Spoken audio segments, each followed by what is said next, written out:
If everyone around you suddenly starts acting slightly different at the same time, don't ignore it, because paranoia becomes a lot more dangerous when you can't prove you're wrong. Welcome to Tales Beyond the Flame.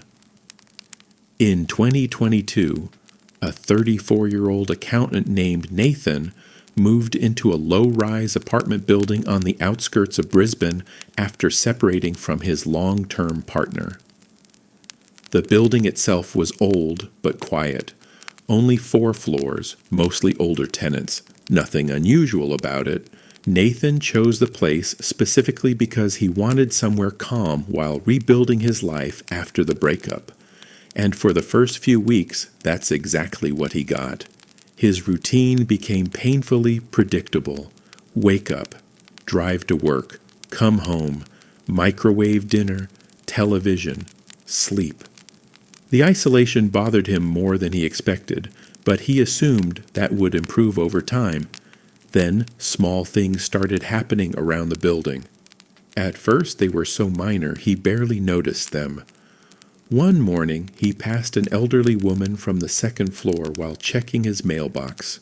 She smiled politely and said, "Rough night?" Nathan laughed awkwardly and asked what she meant. The woman looked confused, then said, "Oh, never mind," and walked away. The interaction stuck with him because he actually had experienced a rough night. He had barely slept. Arguments with his ex kept replaying in his head for hours. But there was no reason the woman should have known that. Nathan dismissed it quickly, until similar comments started happening more often. A neighbor he had never spoken to before casually asked whether his headaches were improving. A man in the elevator asked if he was still hearing the scratching at night. Another tenant apologized for how loud the hallway gets after midnight. Nathan had no idea what any of them were talking about. At first, he assumed he was misunderstanding conversations. Maybe they had mistaken him for another tenant. But every interaction carried the same strange feeling, like the people around him already knew things they shouldn't. The first genuinely unsettling incident happened 3 weeks after he moved in. Nathan woke up around 3 a.m. to the sound of movement in the hallway outside his apartment. Not unusual movement, slow movement. Footsteps pacing back and forth outside his door. At first he ignored it. Then he realized something disturbing. The pacing never stopped. 10 minutes, 20 minutes, still pacing.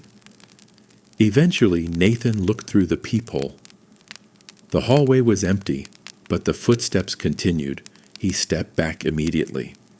The sound kept moving outside the door for nearly another hour before finally stopping shortly before sunrise. The following evening, he mentioned the incident casually to a tenant while checking mail downstairs. The tenant looked uncomfortable immediately, then asked, "You looked through the peephole?" Nathan said yes. The man went completely silent for several seconds before quietly responding, "You shouldn't do that after midnight." Nathan laughed nervously, assuming the guy was joking. But the tenant didn't laugh back. Then he walked away without explaining further. That night, Nathan struggled to sleep. Every sound in the apartment suddenly seemed amplified. The hum of the refrigerator, water moving through pipes, distant footsteps from other units. At around 2:40 a.m., he heard the hallway movement again, this time slower, deliberate, back and forth outside the apartment. Nathan stayed in bed trying to ignore it. Then something lightly tapped the front door 3 times. Not knocking, tapping, like someone testing the surface gently with their fingertips. Nathan sat frozen in silence. Then he heard a voice outside. Quiet, calm, almost conversational. "You're awake tonight. Nathan didn't answer the voice. For several seconds, the hallway remained completely silent.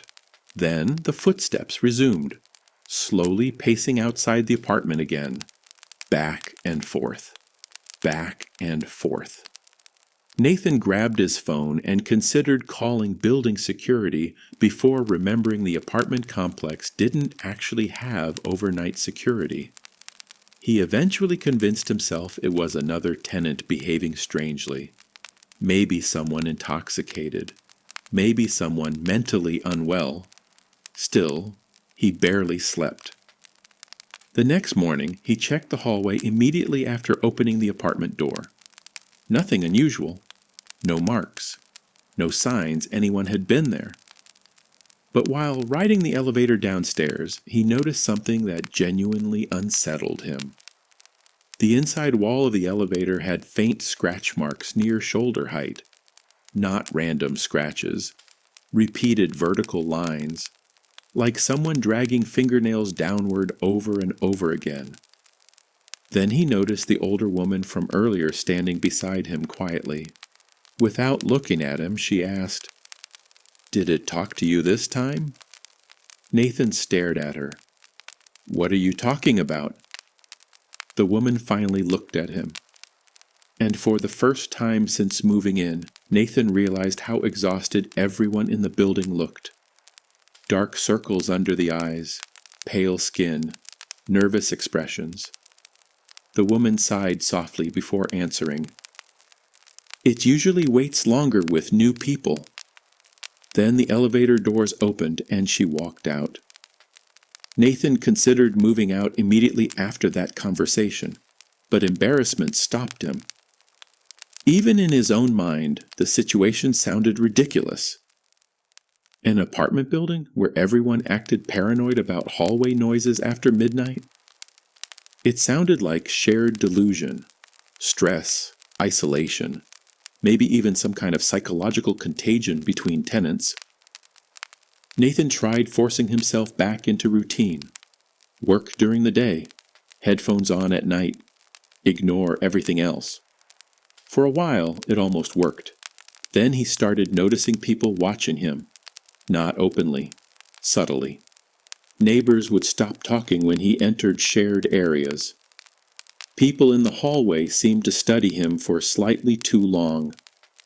One night he returned from work and found a handwritten note slipped under his apartment door.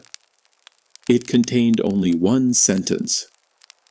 "Do not answer it if it uses your voice." Nathan immediately checked nearby security cameras in the hallway. There weren't any. That realization disturbed him more than the note itself. Because somehow, someone had approached his apartment silently enough to slide the paper beneath the door without him hearing anything. That same night, around 3:13 a.m., he woke suddenly to movement inside the apartment. Not outside. Inside. Nathan sat upright immediately. The apartment was dark except for faint streetlight coming through the blinds. Then he heard footsteps moving slowly through the kitchen. He grabbed the bedside lamp and switched it on. The sound stopped instantly. Nathan forced himself out of bed and checked the apartment room by room. Nothing. Doors locked. Windows sealed. No sign of entry anywhere. He was about to return to bed when he heard it again. This time directly outside the bedroom door. One slow footstep, then another. Nathan stared at the door while his entire body locked up. Then came a soft knock. 3 taps. Exactly like before. And then, his own voice from the other side. "Nathan, let me back in." He later described the feeling that followed as the moment his brain stopped functioning normally. Not panic. Recognition. Like some part of him immediately understood something terrible without being able to explain how. Nathan backed away from the door and called police. Officers searched the apartment thoroughly within 20 minutes. Nothing was found, but one officer quietly asked Nathan a strange question before leaving. "How long have you lived here?" Nathan answered, "About 6 weeks." The officer nodded slowly, then said, "Most people leave before 2 months." Nathan moved out 3 days later. Years afterward, he still insists there was one detail he never included in the official report because he knew nobody would believe him. When police searched the apartment that night, one officer opened the bedroom closet briefly during inspection, and for a split second, Nathan saw himself standing inside it, smiling. Before the light shifted and the closet appeared empty again,